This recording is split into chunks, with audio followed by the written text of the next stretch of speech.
C'est très amusant parce que, si j'ai bien un bon souvenir, je crois que la semaine dernière, c'était le garde des Sceaux qui disait que c'était un sentiment. Là, tout d'un coup, c'est une priorité. Donc, il faudrait savoir. En fait, la réalité, c'est que, comme très régulièrement, le Rassemblement national identifie vraiment les enjeux et les difficultés que rencontre la France. La délinquance est en augmentation massive. Les chiffres de l'Observatoire de l'indélinquance, d'ailleurs, sont là pour le prouver. Je veux dire, sur les tentatives d'homicide, entre 2000 et 2019, 50%. Violence contre dépositaire de l'autorité de l'État, 250%. Coups et blessures volontaires, 255%, ils sont là. Et d'ailleurs, ils sont tellement là, tellement gênants, que le gouvernement précédent a décidé de supprimer l'Observatoire de la délinquance, pour qu'on n'ait plus de chiffres, et on aura des chiffres. C'est surtout que les chiffres, on a un problème avec le thermomètre, si vous voulez. Non, le thermomètre marchait très bien. D'ailleurs, c'est une initiative de Lionel Jospin, à l'époque, qui avait lancé cet Observatoire de la délinquance. Donc aujourd'hui, les chiffres sont là. La réalité, c'est que la délinquance, l'augmentation est palpable. Hier, il y avait encore une personne qui était égorgée à la gare du Nord. Qui a été attaquée, gare du Nord, oui. Égorgée, non, le mot, quand on donne un coup de couteau à la gorge, on dit égorgé. Et donc, c'est une réalité avec son pronostic vital. La France est devenue un lieu dangereux, comme le disait d'ailleurs Marine Le Pen, un véritable coup de gorge. Je m'inquiète de la vision idéologique qu'a le garde des Sceaux de la prison. Pour lui, elle n'a vocation à être ni une sanction, ni une mesure de protection de la société. Pour M. Dupond-Moretti, rien de tout cela. Il le dit lui-même, il préfère des alternatives à la prison. Ce n'est pas pour rien que M. Dupond-Moretti peut entrer à Fresnes sous les acclamations, oh non pas des gardiens, mais des criminels. Dupond-Moretti, c'est Taubira en pire.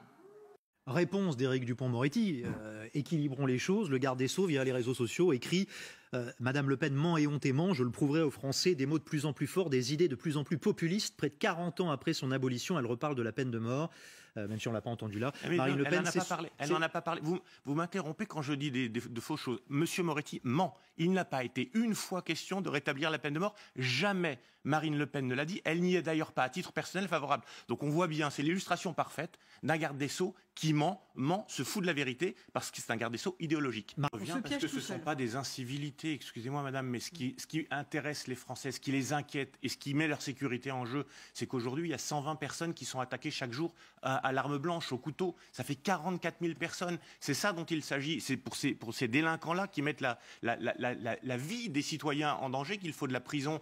Le tag, c'est quasiment même plus aujourd'hui quelque chose qui est reporté. Qui porte plainte pour un tag? Les gens qui n'arrivent pas à porter plainte, c'est pour des agressions qui mettent leur sécurité, leur vie, leur existence physique en cause. Et c'est ça cette réalité. Et sous Emmanuel Macron, elle a massivement augmenté. C'est une réalité. Il n'est pas seul responsable. Vous avez raison. Il y a eu énormément de débats, des postures. Nicolas Sarkozy avait repris un certain nombre de mots du Front National à l'époque en expliquant qu'il allait lutter. Il n'a rien fait. Il a d'ailleurs réduit le nombre de policiers. Donc il y a effectivement, depuis Nicolas Sarkozy, un enchaînement de mesures gouvernementales qui nous conduisent à ce résultat désastreux pour la sécurité des Français. Ça traduit surtout l'incapacité du gouvernement à mener une politique publique qui soit crédible. Il faut arrêter effectivement de culpabiliser en permanence les Français en disant c'est de votre faute. Oui, c'est sans doute de la faute de ceux qui le font à ce moment-là, qui sont en contravention. Mais la réalité, c'est qu'avec les masques, on n'y a rien compris, que ça change en permanence, que vous avez effectivement, je prenais un avion pour revenir de Fréjus, quand on vous sert un café, vous avez le droit d'enlever votre masque et vous pourrez rester une demi-heure, alors que si vous n'avez pas de café, vous devez porter un masque. On voit bien que c'est incohérent. Et donc les gens, quand c'est incohérent, n'adhèrent plus. Une politique de santé, ce sera la même chose pour la vaccination. Il faut qu'elle soit expliquée et qu'il y ait la confiance. Il n'y a pas du tout de confiance parce qu'on nous a raconté tout et n'importe quoi. Donc je crois qu'aujourd'hui, il faut effectivement... des masques, c'est indispensable, c'est nécessaire. Le gouvernement était extrêmement en retard. Il faut l'appliquer avec... on en a des masques. On en a, mais avec beaucoup de retard et nous ayant expliqué que ça ne servait à rien. Et il faut le faire avec discernement.